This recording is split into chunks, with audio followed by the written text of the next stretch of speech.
Hello, I'm Karen Stone, and this is Year by Year. The American flag got a facelift in 1959. The 48 stars were increased to 50 when President Eisenhower signed proclamations granting Alaska and Hawaii statehood. And there were big changes in the Caribbean as well, when a mysterious communist rebel named Fidel Castro took power in Cuba, bringing the Cold War into our own backyard. In 1959, Vice President Richard Nixon and Russian Premier Nikita Khrushchev squared off in the so-called kitchen debate. Also that year, the American public had a rude awakening about the television age, thanks to the quiz show scandal. We'll have vintage footage of these stories and more, including the Academy Awards on Year by Year, 1959. In the White House, President Eisenhower signs a proclamation that makes Alaska's entry into the Union official, nearly 92 years after Lincoln's Secretary of State bought the territory from the Russian Tsar for $7 billion. In the years since, Alaska has yielded well over $1 billion in new wealth and moves steadily but slowly towards statehood. Now the President's signature makes it officially the 49th state. At the same time, Ike solves one problem created by the added state. He announces the new design of the flag. And across the country, manufacturers go into action, bringing the stars and stripes up to date. The problem of the 49th star has been solved by a field of 7 staggered rows of 7 stars each. And while it is not mandatory to replace 48-starred flags now in use, the manufacturers hopefully look towards a boom in business as America rushes to keep up with the new look of Old Glory.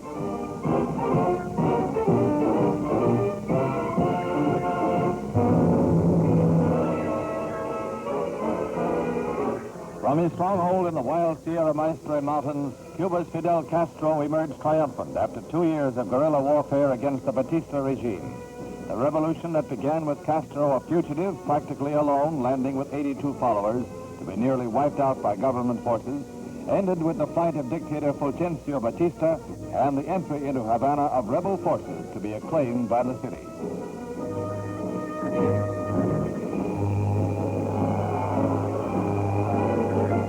The forces of Castro's 26th of July movement, named for the anniversary of his first attack on the regime in 1953, have grown vastly, their power enlarged by captured and surrendered army weapons.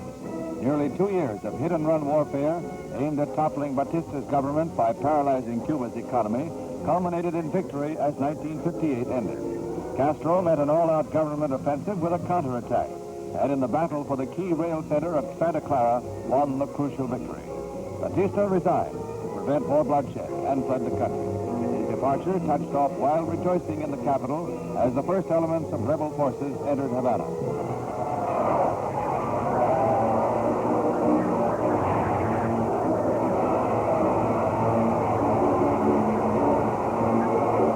At first, the celebration was peaceful as shouting, cheering crowds surged through the city.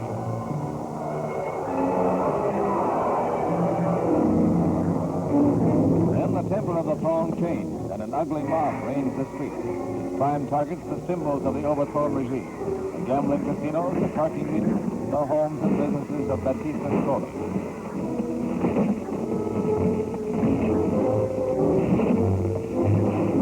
6 years of surface prosperity and government corruption, of repression and police brutality, bred explosive discontent. Now Batista has fled. A new leader is on the scene, Fidel Castro. In many ways, an unknown quantity in his politics and policies, but certain to be dominant in Cuba's new era just begun.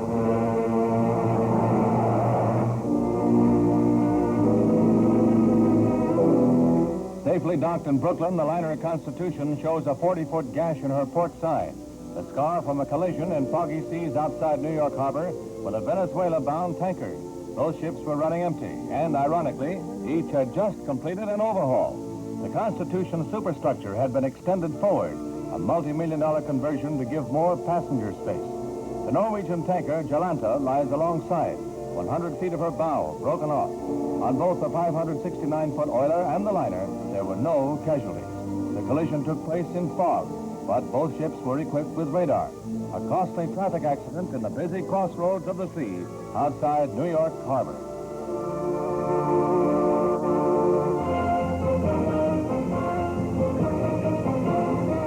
World Figure Skating Championships at Colorado Springs in the men's division. Two-time champion David Jenkins tries for 3.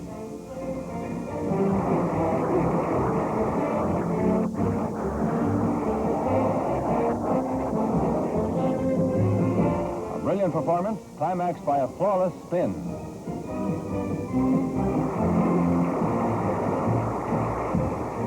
His brother, Hayes Allen Jenkins, was champion 4 times before him. Now David Jenkins wins his 3rd World Championship.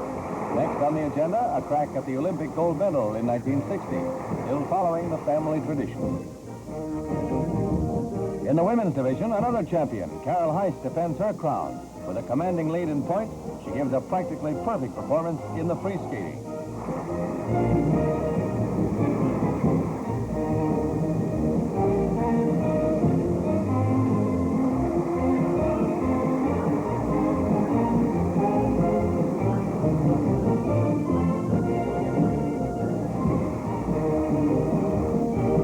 Queen from Queens, New York, tallies an awesome 1,358 points for her 4th consecutive crown.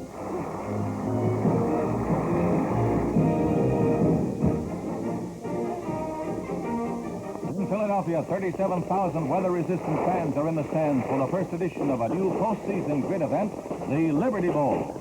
On field, also braving a stiff and fighting wind, Penn State and Alabama clash. Richie Lucas, Penn State's All-American quarterback, drives to the 27 in the first quarter. Against an ebbing Crimson Tide, the Penn State drive carries into Alabama territory. Lucas passes to Bozick, and it's good, despite wind and weather. The advance is stalled on the Alabama 8. Frost-numb fingers and rugged tackling jolt Kaufman loose from the ball. And so it goes to a scoreless game until Alabama punts into the wind. Watch this. The ball is carried a mere 15 yards. Penn State recovers on the 22 with time left for 2 plays. The first is a short pass to Botula. Good for 4.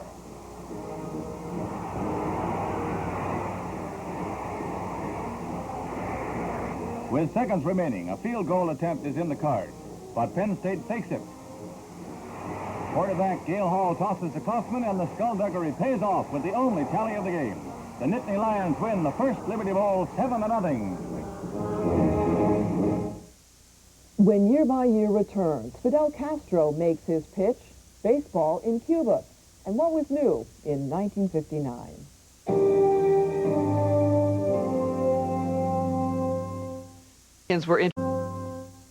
Were introduced to the Grammy Awards, portable transistorized televisions, and Barbie.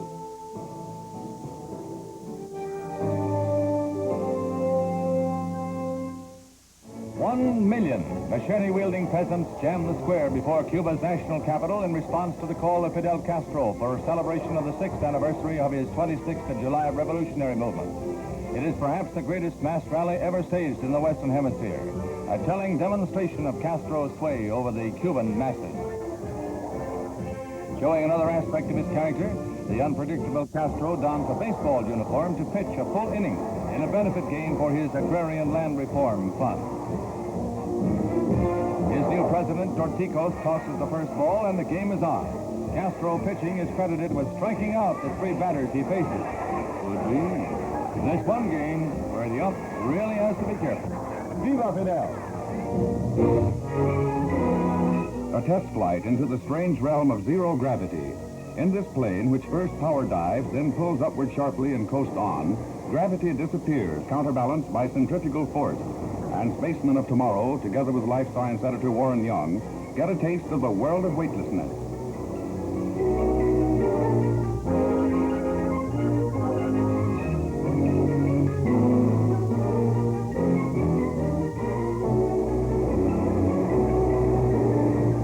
Zero-gravity run lasts for only 15 seconds, but those who have experienced it say that in no gravity, time seems to stretch out, and you gradually do learn to navigate.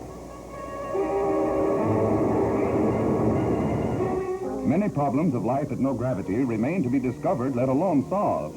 But first fears that tomorrow's spacemen could not adjust to the loss of orientation have been disproved. In fact, experimenters report no gravity is a delightful sensation. A periscope. What's the target? A fashion preview without the designer's knowledge. In the world of haute couture, all the rage are cloaks and daggers. Pirating new designs is big business.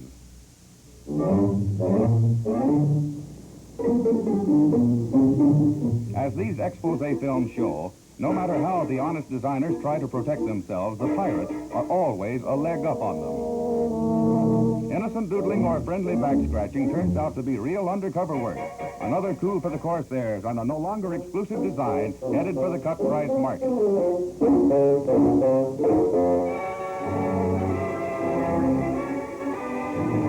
A United States helicopter flies a delegation of the Organization of American States, OAS, into the Panama town of Nombre de Dios, the beachhead of a force of 87 rebels led by a Cuban adventurer. The hemisphere-wide organization moved swiftly as alarm grew over the mounting threat to Panama.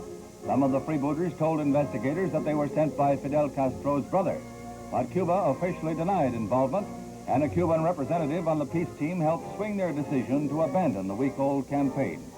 Decisive action ends the threat to the stability of all Central America.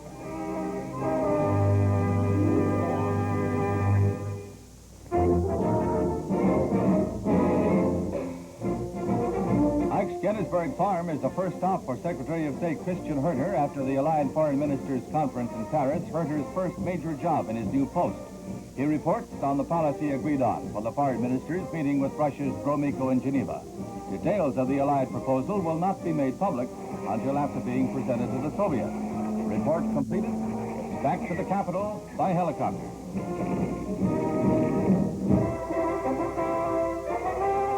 Before 10,000 at Indianapolis, heavyweight champion Floyd Patterson flashes away at his fourth challenger, Britain's Brian London. In the ninth round, a thunderous barrage of body blows to bring down London's guard and crack open the dogged defense of the 10-1 underdog. London goes down on one knee after a smashing right high on the cheek late in the 10th round. But the bell at the count of 5 saves the challenger.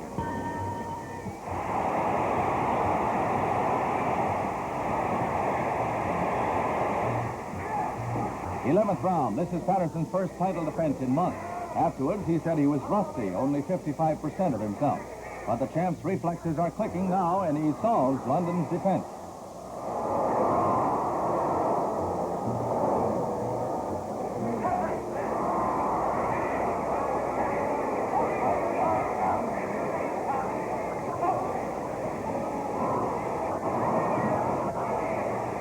London is under blistering fire. And a smashing hook drives him across the ring for the KO. Referee Frank Sikora counts him out. Outboxed and outgunned all the way, but a stubborn contender to the end. At ringside was Sweden's Ingemar Johansson, who will meet Patterson in June. Then the champion expects to be 100% at par, thanks in part to this solid workout against London. Coming up, what may be Patterson's toughest fight since his title bout with Archie Moore.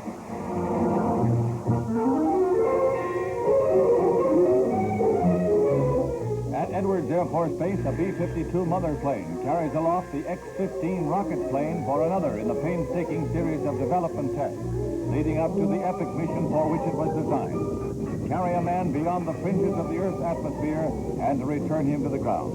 The X-15 is cut loose 7 miles over the Mojave Desert to fall free and glide back to Earth, testing the stability of the most radically different aerodynamic structure ever engineered. A craft designed to reach speeds of up to 4,000 miles an hour, to skim the upper limits of the world's blanket of air, and then to handle like a conventional plane in landing.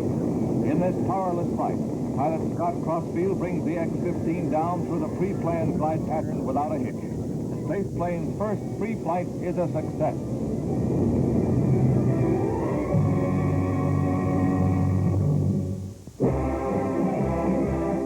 At Groton, Connecticut, the launching of the first of America's nuclear-powered missile-firing subs. This is Robert Anderson, wife of the Secretary of the Treasury, christens the new George Washington, and the 380-foot vessel glides down the wind. Designed to fire the Polaris missile while submerged, the new sub will be able to strike at any spot on the Earth's surface. Capable of riding out an enemy attack sheltered under the polar ice if need be, and then delivering a retaliatory blow, the Polaris-class submarine provides a new and vital deterrent against aggression.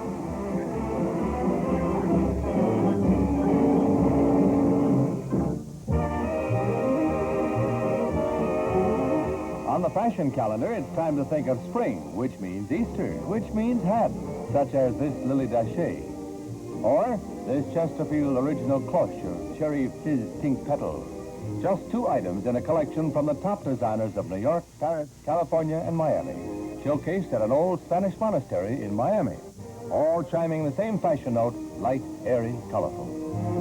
Broad brims deserve a special nod, the saucy straw sailor. The Leghorn picture hat with airy loop brim and vented crown. The Oriental coolie in rough straw with spread brim. Yes, the hats this year may not make anyone's head swim, no hair-raising novelties. They're just pretty hats in a pleasing panorama, promising preview for Easter. Some of the foremost names in the world of entertainment attend a special showbiz preview of Sapphire, UI's new release at the Sutton Theater. Among them, Red Buttons and his wife. Hermione Gingold, escorted by Christopher Hewitt.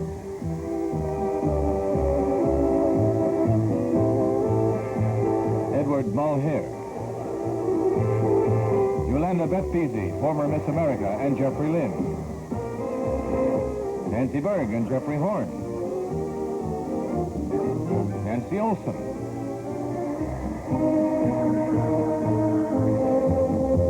Sidney Blackmer, a galaxy of stars to greet the new J. Arthur Rank thriller, Sapphire. Still to come on Year by Year, John Wayne and Tony Curtis at the Academy Awards, plus the favorite films of 1959. The most popular films of 1959 were Anatomy of a Murder, starring Lee Remick and Jimmy Stewart, Some Like It Hot with Tony Curtis, Jack Lemmon, and Marilyn Monroe, and North by Northwest with Cary Grant.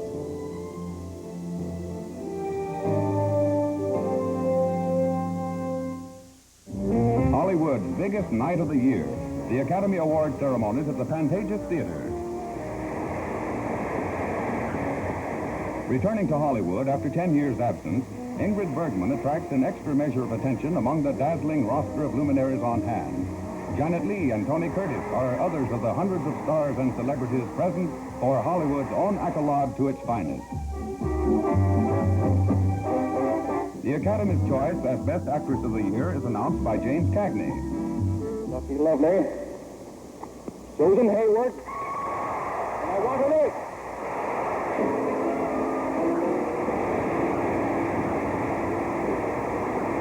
Four times nominated, at last a winner. David Niven. The Best Actor of the Year, named by Irene Dunn. The Oscar winners for 1958.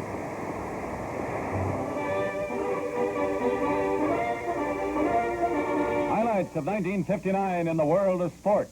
Skiing at Garmisch in the downhill event. Some of the world's most expert on the Hickory Flyers coming to grief on one of the world's most fiendishly difficult and treacherous courses.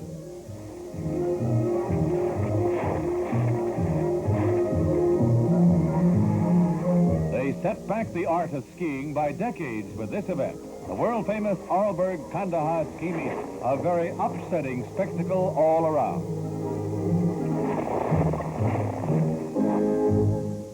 Another kind of upset at Louisville in the NCAA basketball final. California, dark shirts, fighting off the final seconds rally of the West Virginia Mountaineers. With time ticking out, the Bears need to shave to one lone point, but it's enough. A 71-70 score brings California and the West Coast their first title in 17 years. Track and field sensation of the year was the 7 feet, inch and a quarter high jump of John Curtis Thomas in Madison Square Garden. A dazzling new world record for the 17-year-old Boston U freshman. On the links, the Wingfoot Club in Mamaroneck, New York, played host to 1959's Open Championship. Claude Harmon, on his home course, showed some classy putting.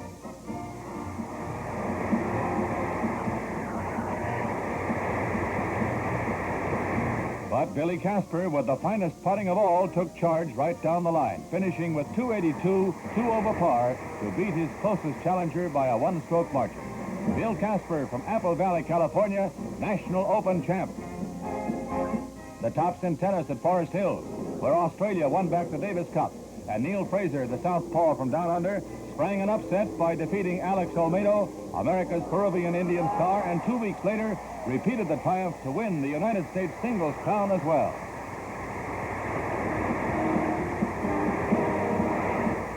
Turf history was made at Churchill Downs with the sensational finish of the Kentucky Derby, Tommy Lee and Sword Dancer, in one of the greatest stretch duels ever. It produced the only foul claim in Derby history, but Tommy Lee won the Run for the Roses.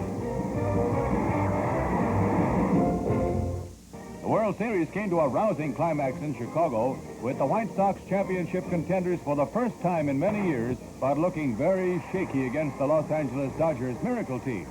In the 6th game, Los Angeles exploded with Duke Snider's third-inning homer for a 2-0 lead.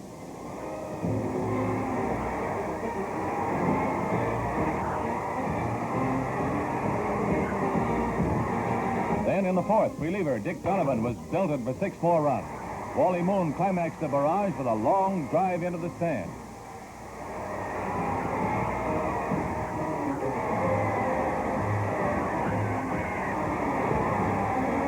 On the mound to finish it off for the Dodgers, Larry Sherry, who was responsible for all 4 L.A. victories. From 7th place at the end of the previous season, the Dodgers rebounded to the top in 59, first team in Diamond history to turn the trick.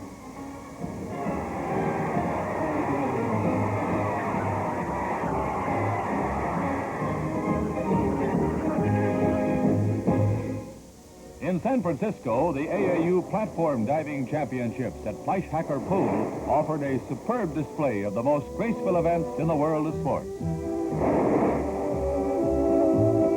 Gary Tobian wins for the 5th straight year. When the mermaids take over, it's the same story, only more so, a treat for the spectators. On the distaff side, for the 4th successive year, Paula Jean Myers-Pope outscores them all.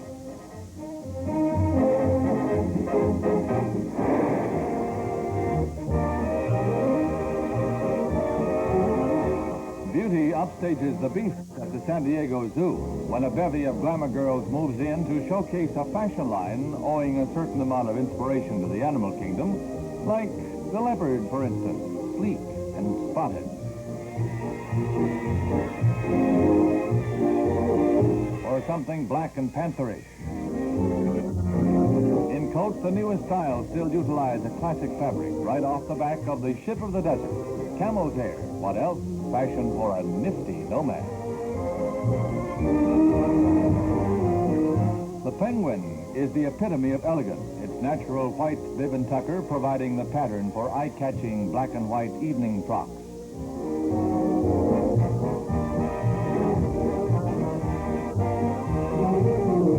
It's a tribute and acknowledgement to Mother Nature, who originated the classic color scheme, style, and pattern for every setting. Witness this femme fatale with a touch of jungle charm.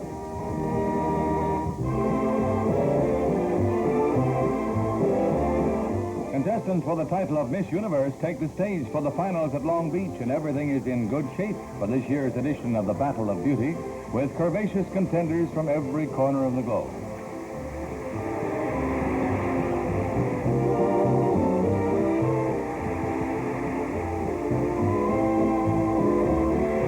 Miss Japan, Akiko Kojima, statuesque by Eastern standards with her just over 5'6" height, measures up as a finalist.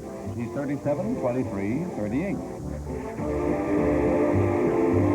5 potential winners, the Misses Norway, USA, Japan, England, and Brazil. Now it's up to the judges, and they tap Miss Japan, the first entry from the Orient ever to win the coveted crown.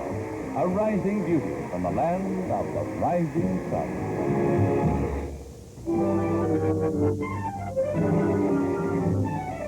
A really fanatic ski bird can't be grounded, it seems. One of it is midsummer. Who needs snow?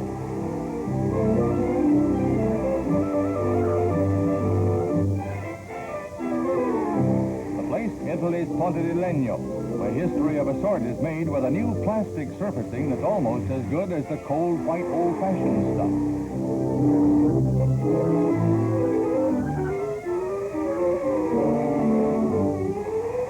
Not be as cold, but it's about as slippery as snow, and what ski meet would be complete without a fall or two.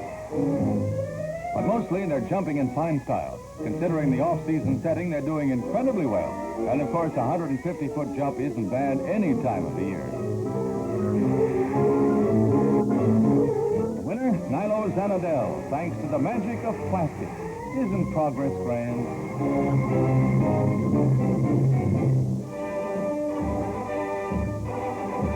It's made official at the White House. President Eisenhower congratulates the new congressional representatives of Hawaii before the simple ceremonies that remake the geography of the United States, adding the 50th and southernmost state with a land area of 6,500 miles and a population of 600,000. During the multiple pen signing, the president is flanked by Vice President Nixon and Speaker of the House, Sam Rayburn. Hawaii's half-century-old request for statehood is granted. Gentlemen, I think that we shall recognize that this is truly an historic occasion because for the second time within a little over a year, a new state has been admitted to the Union. It had been a long time since any state had been admitted. So to have this 49th and 50th member of our Union in such a short space is truly a unique experience. First Alaska, now Hawaii, and another new flag. President Eisenhower unfurls the banner that will fly from the White House July 4th next with 9 rows of stars. Another new look for Old Glory. Still to come on Year by Year, the game show scandal that rocked the nation and the most popular television shows of 1959.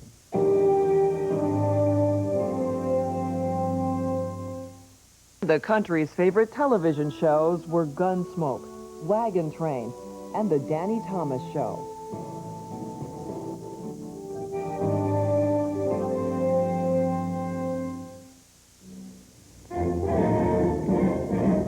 In the Senate hearing room, the dramatic climax of the probe of fixed and rigged quiz shows.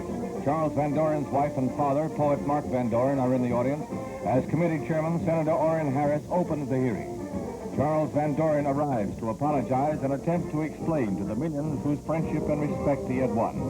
In his quiz show appearances, he also won $129,000 and earned a handsome broadcasting contract. Van Doren retracts his earlier denials of getting any assistance. He admits that he received dramatic coaching and the questions and many of the answers. But his statement is a rueful and moving realization that for his wealth and fame, he paid a bitterly high price.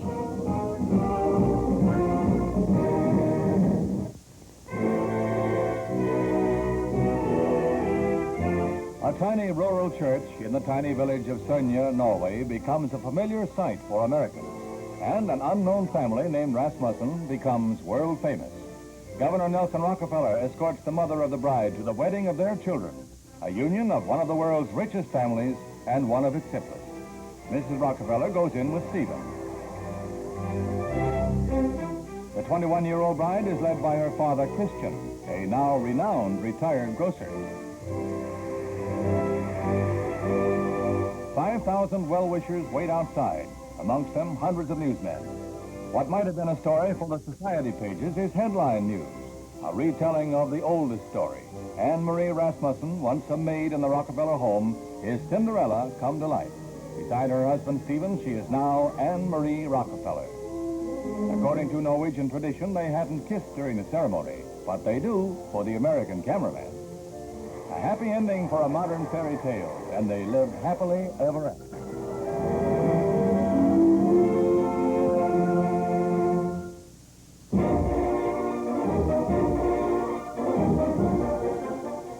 shows Arlington Park is packed with 23,000 fans.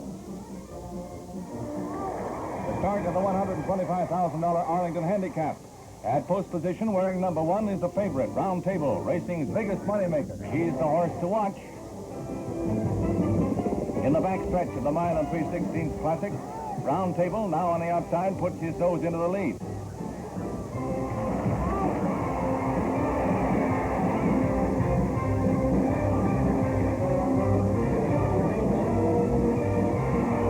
In the stretch, Round Table, carrying top weight, slows down, and Manassas makes a photo finish of it.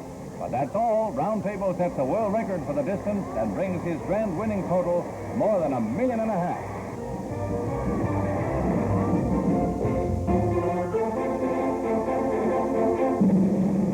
A hero's welcome in Bonn for the conqueror of Nazi Germany. The banners of the United States and Germany fly side by side, not for Dwight D. Eisenhower as a conquering general, but for Germany's most powerful ally. Chancellor Konrad Adenauer greets him at Bonn Airport. It's the first of a series of international visits which will reach a climax when Soviet Premier Khrushchev comes to Washington. Eisenhower's official mission is to exchange views with European allied leaders in preparation for that September meeting. Secretary Herter hears the president's words of praise and hope for the German people. Ladies and gentlemen, I am deeply grateful to you, Mr. Chancellor, for your words of welcome, and indeed for the warm welcome that your fellow citizens here at this airport have accorded to me and to my party. In my country, the name Adenauer has come to symbolize the determination of the German people to remain strong and free. And the American people stand by your side in ensuring that the loyal free people of free Berlin will, like yourselves, continue always to enjoy that great privilege. Reassuring words that the West German people have been waiting hungrily to hear.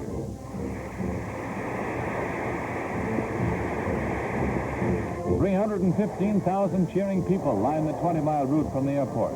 Eisenhower's determined refusal of Soviet demands to leave Berlin have made him one of the most popular men in West Germany.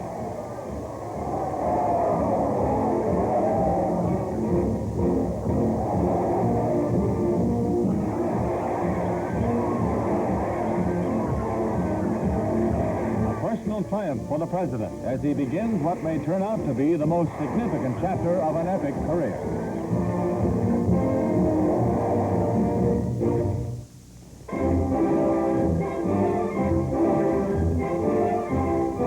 On the steps of New York City Hall, a moment from the past is relived. Gertrude Ederle is there again, smiling for photographers, much as she did 33 years ago, when the big city paid her tribute for the Big Swim. It was August 27, 1926, when the 19-year-old Trudy returned from England as a national heroine. She had conquered the English Channel. Only 5 men had ever done it before, but Trudy's time was 2 hours faster, and she was a woman. The roaring 20s never were louder, and New York's reception was overwhelming and historic. This was the city's first ticker tape parade, setting a precedent for the Lindbergh reception the following year.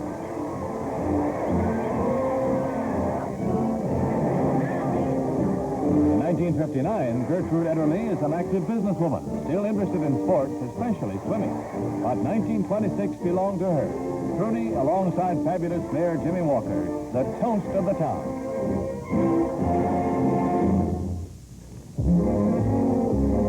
A new housing development near Denver, Colorado shows the nation's first model homes with built-in fallout shelters. The room is designed with an atomic war in mind.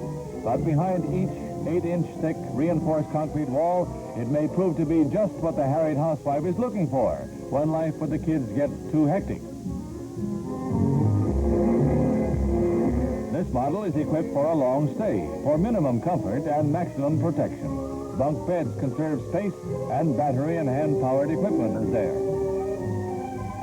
This crank-driven air blower will help in case electric lines are down. Civil defense officials approve. Let's hope it proves to be nothing more than an extra room. Atlantic City is once again the beauty capital of the nation, as 54 chosen lovelies from each state of the Union, Canada, Chicago, New York City, and the capital, take the stage to vie for the title of Miss America. In evening gowns or in bathing suits, they represent a magnificent array of pulchritude and talent, an imposing challenge to the judges, who nevertheless managed to reduce the field to 5 finalists, on the verge of fame and fortune. And the winner, Miss Mississippi, Linda Lee Mead, receives her crown from her predecessor, also from Mississippi and a college sorority sister. 20 years old, brunette, green-eyed, and 36, 24, 36, Linda Lee stacks up to be a worthy wearer of the crown.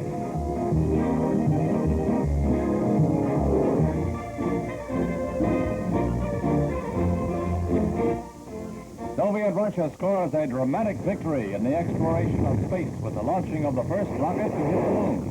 An historic scientific feat simulated in these scenes, which show the course of the multi-stage rocket carrying the 858-pound Lunik. Bearing the Soviet coat of arms and hammer and sickle pennants, it traveled 35 hours through space. It is the first man-made object to voyage from one cosmic body to another. Western observers monitored Lunik's 2 radios to the very moment of impact, which occurred almost dead on target, the geographical center of the face of the moon. Impressive marksmanship at 250,000 miles range. In one spectacular, well-timed move, Russia scores a major scientific advance, dramatically demonstrates the accuracy and reliability of its missiles, and gives Khrushchev a propaganda bonus on the eve of his visit to America. Moscow shot for the moon and scored a bullseye.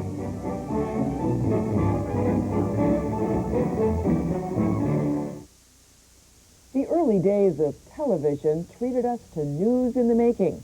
When Year by Year returns, someone's in the kitchen with Nixon.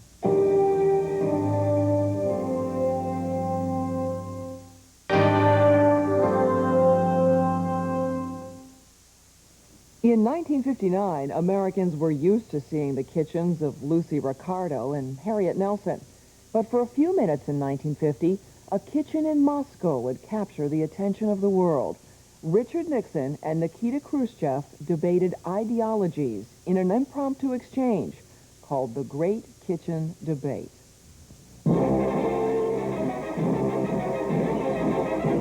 Vice President Nixon escorts Soviet Premier Khrushchev on a preview of the United States Fair at Skolniki Park in Moscow. It's the official opening of the American Exposition, counterpart of the Soviet Trade Show in New York, and dedicated to showcasing the high standard of life in our country.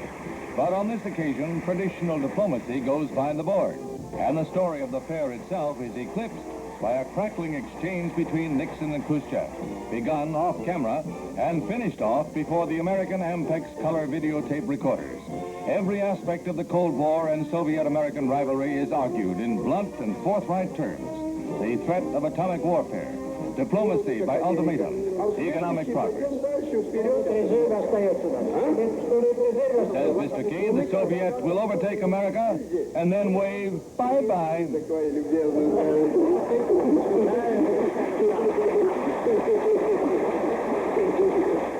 Both Khrushchev and Nixon appear to enjoy themselves. Says Khrushchev, he is a communist spokesman dealing with a capitalist lawyer. All that I can say from the way you talk and the way you dominate the conversation, you would have made a good lawyer yourself. But the culmination is agreement that both nations should hear the startling debates uncensored. All of these reporters here, we have every word that you have said, every word that you have said has been taken down, and I would promise you that every word that you have said here will be reported in the United States, and they will see you say it on television. Но я видел, я сомневаюсь, поэтому я хочу, чтобы вы, вице-президент, что вы даете слово, что моя речь тоже будет записана на английском языке. Telecast over TV. Будет, нет? Certainly it will. Certainly. Right. And at the same token, everything that I say will be recorded and translated and will be carried all over the Soviet Union. That's a fair bargain.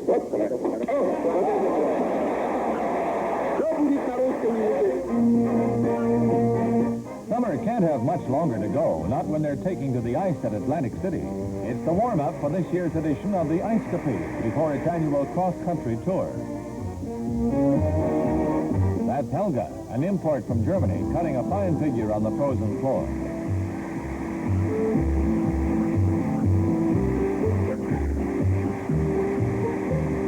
World champion Ronnie Robertson is nicknamed the Blur for obvious reasons. He whizzes towards the exit at 240 RPM.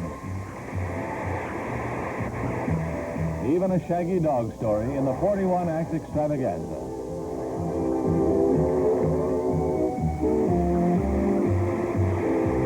A preview of winter. Breathtaking, especially for the performers.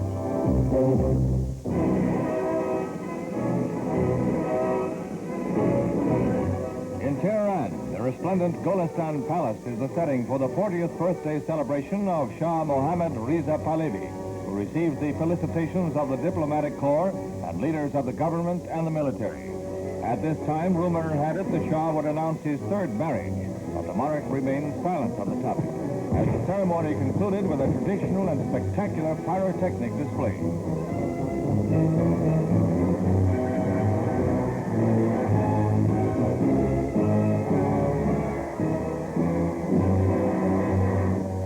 Birthday tribute.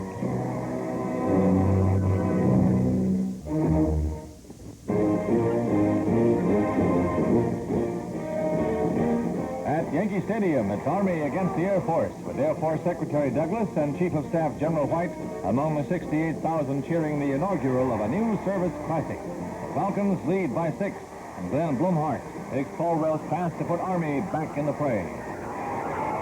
Bob Anderson drives off tackle to gain 7 yards for the Cadets as the quarter ends.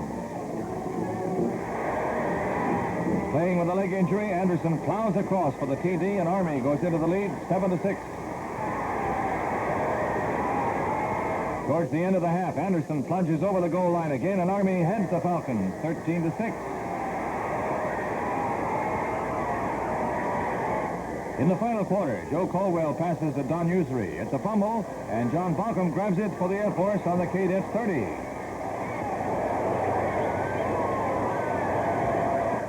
On fourth down, the Falcons' Rich Mayo rolls out and fires a pass to Pickey for a first down.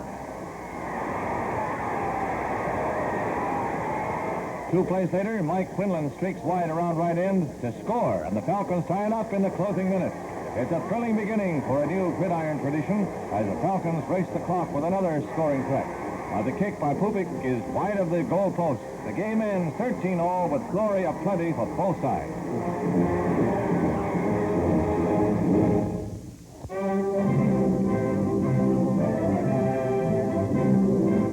President Eisenhower's 3-continent peace mission brings him to Tunisia, the most pro-Western of the Arab lands. Ike is warmly greeted by President Habib Bourguiba, who presents him with a fine Arab steed, a notable addition to the many gifts Ike has received. In this last stop before his arrival in France, he conferred with Bourguiba, one of North Africa's outstanding nationalist leaders, on regional problems, including the Algerian crisis.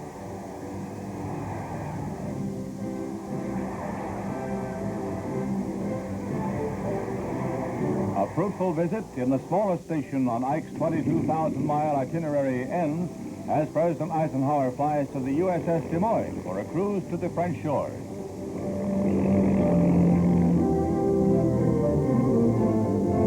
The President arrives at Toulon, France, heading toward the climax of his journey. From carrying the message of American goodwill and peacefulness to enthusiastic millions on 3 continents, his mission now changes character. In the coming pre-summit Big Four talks, America, with its allies, faces not only the problem of a united policy toward the Soviets, but of setting in order the NATO military alliance.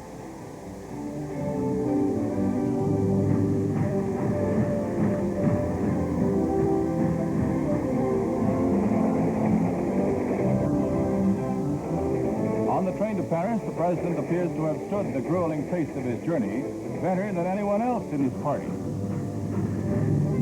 Rome, Ankara, Karachi, Kabul, New Delhi, Tehran, Athens, Tunis, and now Paris, where Ike is greeted by President de Gaulle and receives the most formal reception anywhere on his tour.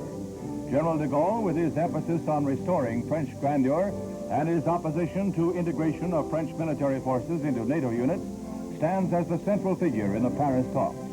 And in the talks at Rambouillet, de Gaulle's country home, Ike, Macmillan of Britain, West Germany's Adenauer, and their host agree on inviting Khrushchev to a series of summit talks in Paris, Moscow, London, and Washington, following a visit by de Gaulle to America. Momentous decisions on the eve of a new decade and a new era in the Cold War. In January of 1959, Fidel Castro overthrew the Batista regime in Cuba and imposed a communist dictatorship. Suddenly, the carefree confidence that marked America in the 1950s was threatened by the presence of a Soviet ally just 90 miles off the coast of Florida. In July, another chapter in the Cold War was written when Vice President Nixon visited the USSR. Americans watching TV were amazed to see an impromptu, completely candid squabble between Nixon and Khrushchev. But what shocked the public even more in 1959 was the revelation that all television wasn't this candid and unscripted. When Golden Boy Charles Van Doren was implicated in the year's TV quiz show scandal, Americans felt duped and betrayed. Television's age of innocence had ended. This has been Year by Year. I'm Karen Stone for the History Channel. Thanks for watching. Coming up next, catch the headlines of 1960 as our year-by-year marathon continues. And on Friday, Movies in Time presents Rod Steiger as Al Capone at 9 Eastern, 10 Pacific.